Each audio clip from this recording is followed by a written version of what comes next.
Bonjour, vous êtes sur Téléprovidence, la télévision de la subconscience. Et la rue de la Providence est intéressante parce que elle est en face d'une école communale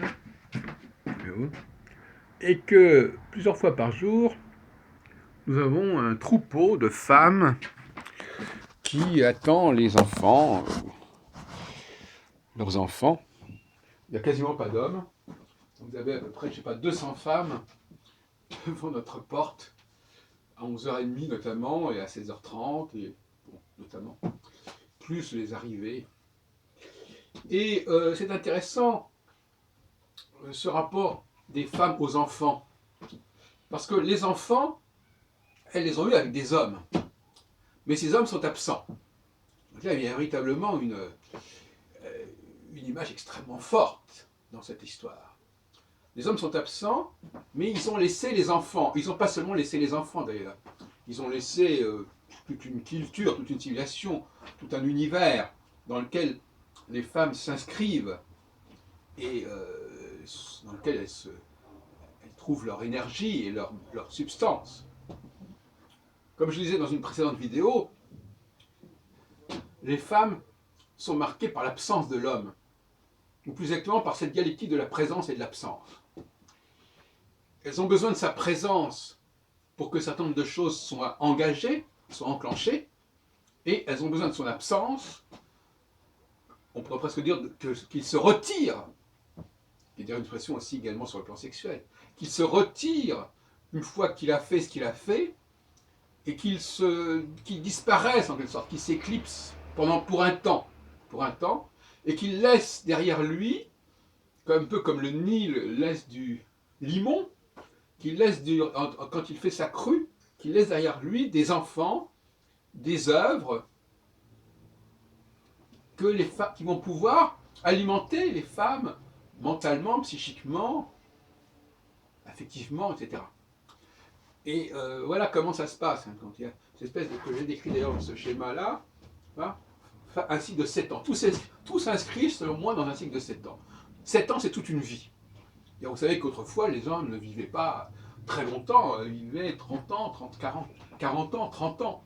Mais 30 ans, c'était déjà 4 cycles de 7 ans. C'est déjà pas mal.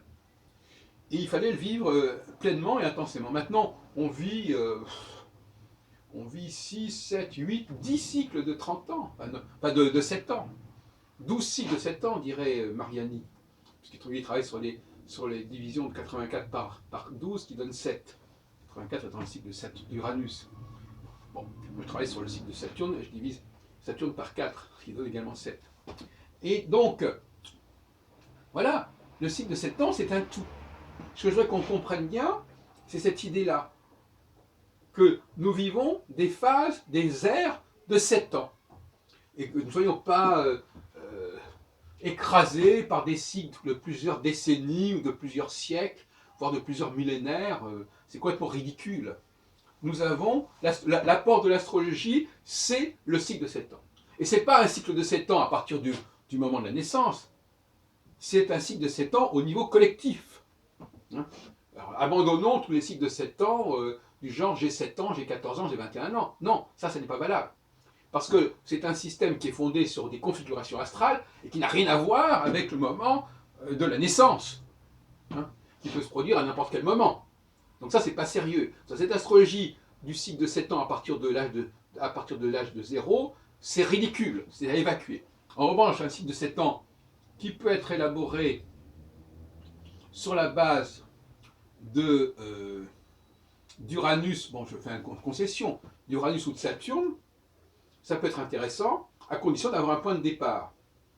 Alors le point de départ, évidemment, soit on tient compte d'une étoile fixe royale, comme je le fais, qui va découper le cycle de 28 ans de Saturne en 4 temps, soit on peut, comme on l'a fait autrefois, tenir compte du passage de la planète dans chacun des signes zodiacaux, en commençant par le bélier, ce qui est à mon avis un truc qu'il faut complètement évacuer, mais enfin, c'est pas inintéressant sur le plan mondial, jusqu'à un certain point. Parce que le découpage ce genre de découpage. Moi, je suis contre les hyper-découpages. Je pense pas, à un moment donné, je pensais qu'on pouvait sous-découper le cycle de 7 ans.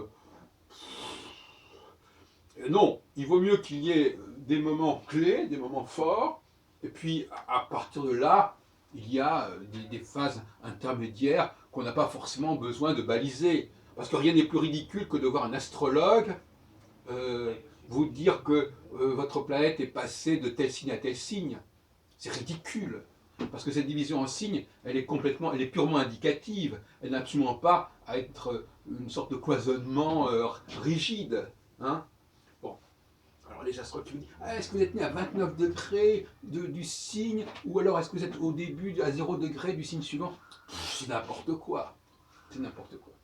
Et donc, pour en revenir aux femmes, excusez-moi de mélanger la question des femmes et la question de l'astrologie, mais pour moi, elle est de plus en plus intimement liée, puisque la phase conjonctionnelle met en avant des locomotives, des leaders tout-puissants, ce qu'on appelle des mâles dominants, et la phase 2 du cycle de 7 ans, donc à la moitié du cycle de 7 ans, si on veut, elle va, au contraire, donner la parole à la foule, à la masse, qui va se nourrir de ce que le mâle dominant a laissé derrière lui en termes d'enfants, en termes de création, etc. Et donc cette fameuse image des femmes qui viennent attendre à la sortie des écoles leur progéniture, elle est tout à fait emblématique par le fait même que on pourrait imaginer, d'ailleurs quelqu'un qui, un extraterrestre, je ne sais pas, quelqu'un qui regarde l'extérieur, ben oui, voilà, il y a les femmes, et puis il y a les enfants. Et on pourrait complètement oublier l'homme à la limite, complètement.